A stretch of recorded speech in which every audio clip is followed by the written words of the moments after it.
માતાજીનું મંદિર આપણે ગાયત્રાળમાનું મંદિર છે.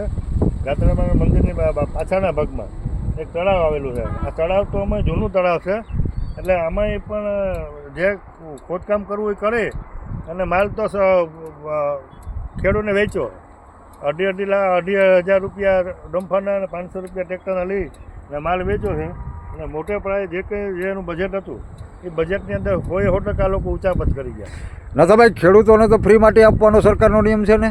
સરકારનો નિયમ છે, પણ આ લોકો અધિકારી અને કોન્ટ્રાક્ટર હવે એના પોતાની પેઢી કોઈ બાપાને એમ જ હલાવે છે. અત્યારે એ લોકો સરકારનું કેવું કરતા નથી અને આ લોકો મોટે પાયે ભ્રષ્ટાચાર જ કરે. એટલે આપણે તો એ જ કહીએ કે ભાઈ આમાં જાગૃત થવું જોઈએ બધા માણસોને. અને આ રીતના ભ્રષ્ટાચાર થતો હોય તો અમે તો કોંગ્રેસ પાર્ટીના આગેવાન તરીકે અને પૂર્વ જિલ્લા પ્રમુખ તરીકે અમે તારીખ પર ઉજાગર કરીએ.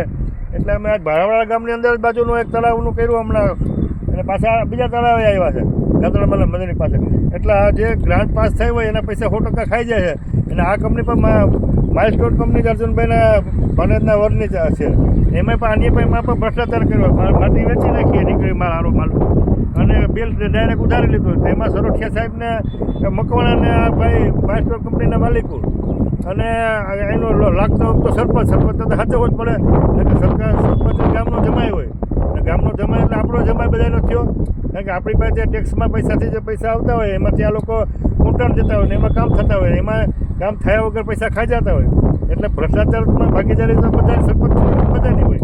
એટલે મારી માગણી કોંગ્રેસ પાર્ટી તરીકે કે આમાં આ કંપનીને તાત્કાલિક બ્લેકલિસ્ટમાં કરી અને કોન્ટ્રાક્ટરને અને સરકારી અધિકારીને જેલ ભેગા કરે, નોકરીમાંથી બરતરફ કરી નાખે અને એની પર ખાતાકીય કાર્યવાહી કરે અને આની પર રિકવરી પૈસાની કરે અને આની પર મોટો દંડ કરે, બ્લેકલિસ્ટ કરે. એટલે પછી થાય ને, જો અર્જુનભાઈને જો ભાગીદારી હોય તો અર્જુનભાઈ કંઈ નહીં કરે, કેબિનેટ મંત્રી તરીકે એની પર જવાબદારી આવે ને એનો મત વિસ્તાર છે.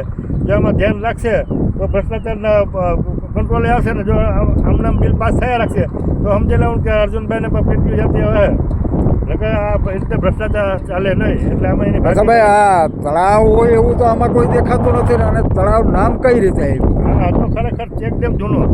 હવે આ લોકો માલપાટી નથી, ખરાબ માલ નીકળે એનો પારો ધૂમ કરો એટલે પારો ચડાવી દીધો એટલે એ તળાવમાં ખપાવી દીધો. અને તળાવ હોય તો જો પાર્ટીમાં આ લોકો વર્ષોથી આ જૂનું છે. આ વસ્તુ તો કેટલા વર્ષો પહેલાંનું છે. પણ આ બિલ પાસ કરવા હાટું જો થોડો માલ આમાં નાખી દીધો અને પૂરો કરી નાખ્યો. જે નબળો માલ હોય આમાં પાસે રોડમાં અને સારો માલ હોય ખેડૂતને વેચી નાખો. એમાં ટૂંકમાં ભ્રષ્ટાચાર સિવાય લોકો અધિકારી અને કોન્ટ્રાક્ટર કામ પોરબંદર આખા જિલ્લામાં નથી કરતા. એટલે માઇલસ્ટોન કંપની તો આખા પોરબંદર જિલ્લાની અંદર કરોડો રૂપિયાનું આપણું દેહ ભાષામાં કંઈક કરી નાખ્યું. એમ પોરબંદરના ટેક્સના પૈસાનું, સરકારના ટેક્સના પૈસા સરકાર ઉઘરાવે ને પબ્લિક ટેક્સના પૈસા ભરે, એનું આ લોકોએ કરોડ રૂપિયાનું કરી નાખ્યું. અને આ લોકોને તાત્કાલિક જેલમાં નાખે ને કંપનીને બ્લેક લિસ્ટમાં મૂકે એવી મારી માગણી છે.